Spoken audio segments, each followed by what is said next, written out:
जय श्री कृष्ण।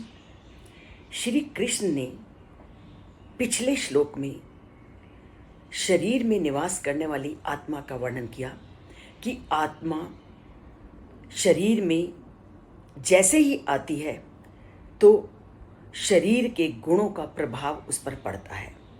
जैसे ही आत्मा शरीर में आती है तो प्रकृति के गुणों से प्रभावित होती है और सत्व, रजस, तमस, इन तीनों गुणों का प्रभाव उस आत्मा पर पड़ने लगता है और वह मन बुद्धि के साथ संसारिकता में रम जाती है।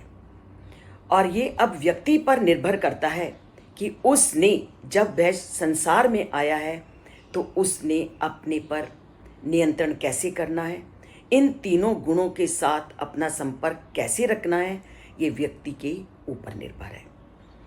अब जीव आत्मा का निवास का वर्णन करने के पश्चात श्री कृष्ण परमात्मा के बारे में वर्णन करते हैं कि जिस तरह जीव आत्मा इस भौतिक शरीर में निवास करती है उसी प्रकार परमात्मा भी इस शरीर में निवास करते हैं। और वो कैसे निवास करते हैं वो हम जानते हैं। उपद्रष्टा अनुमंता च भर्ता भोक्ता महेश्वरः परम आत्म एति च अपि उक्तो देशे अस्मिन् पुरुषः परा। कि जिस प्रकार इस शरीर में आत्मा का निवास है उसी प्रकार इस शरीर में उस परम पिता परमात्मा का निवास है। और वो किस रूप में निवास करते हैं इस शरीर में? साक्षी के रूप में, भर्ता के रूप में, स्वामी के रूप में, अनुमति प्रदान करने वाले के रूप में, सहायक के रूप में, भोक्ता के रूप में, नियंता के रूप में वह परमात्मा कह जाते हैं। तभी उन्होंने बोला उपद्रष्टा अनुमंता भर्ता भोक्ता महेश्वरा, कि जो साक्षी है, अनुमति प्रदान करता है, सहायक है, परम भोक्ता है, परम नियंता है, वो परमात्मा है। कि जिस तरह आत्मा इस शरीर में निवास करती है उसी तरह इस शरीर में परमात्मा निवास करते हैं। और ऐसा हमने अपने ग्रंथों में भी पढ़ा है कि संसार में एक जैसे व्यक्ति आते हैं, उसमें से एक तो संसारिकता में पूरी तरह से रम जाता है, अर्थात वह इस शरीर को ही सब कुछ मानने लगता है और पूरी तरह से संसारिकता के बंधन में वो रम जाता है, अर्थात सत्व, रजस और तमस के गुणों से युक्त हो जाता है।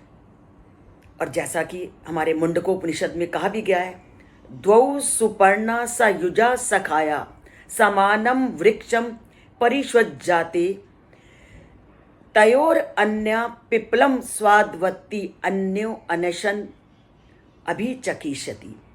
कि एक ही वृक्ष पर दो पक्षी अर्थात दो जीव आत्माएं इस संसार में आती हैं और एक जीव आत्मा पूरी तरह से संसारिकता में लिप्त हो जाती है और दूसरी संसारिकता में लिप्त ना होकर उस परम पिता परमात्मा से अपना नाता जोड़ती है, अर्थात वो संसारिकता में जो चल रहा है उसको देखती है, उसका उपभोग नहीं करती, अर्थात उसमें लिप्त नहीं होती।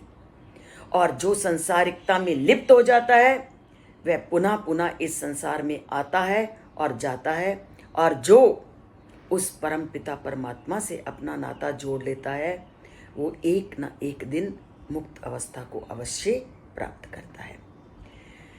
तो ये श्लोक कहता है कि हर व्यक्ति के अंदर जीव आत्मा के साथ साथ उस परमात्मा का निवास है और वह परमात्मा इसका भरता है, उपदेश देने वाला है, देखने वाला है, सब कुछ है। पर व्यक्ति को उस समय ये ध्यान रखना है कि उसको कौन से कार्य करने हैं और कौन से नहीं। व्यक्ति के अंतर मन उसको करणीय और न करणीय कार्यों का संकेत अवश्य देता है। परंतु इतना सब कुछ होने पर भी वह उस आवाज को दबा करके जिन कार्यों का हमारे ग्रंथ निषेध करते हैं उन कार्यों की ओर अग्रसर हो जाता है। और जब ना करने योग्य कार्यों के प्रति हम अग्रसर होते हैं तो फल भी वैसा ही मिलता है। पर हम ना करने योग्य कार्य के प्रति अग्रसर ना हो, इसके लिए हमें क्या करना चाहिए? इसके लिए हमें शास्त्रों का अध्ययन करना चाहिए, उस परम पिता परमात्मा के द्वारा दिखाए रास्ते का पालन करना चाहिए।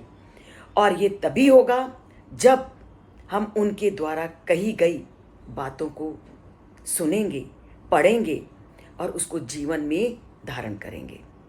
और उसके लिए गीता के श्लोकों का अध्ययन, उसको पढ़ना या उसको सुनना बहुत ज़रूरी है, क्योंकि ये मानव के जीवन में एक ऐसा बदलाव लाते हैं कि स्वयं ही वो जीवन के लक्ष्य की ओर अग्रसर होने लगता है।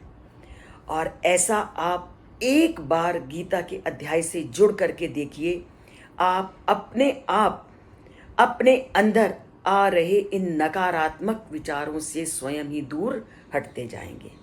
तो इसके लिए हम गीता के इस चैनल से जुड़ते हैं, और अगर सब्सक्राइब नहीं किया तो इसको सब्सक्राइब करते हैं, और अगर थोड़ा सा भी हमें इस चैनल से कुछ मिलता है तो उसको लाइक भी करते हैं।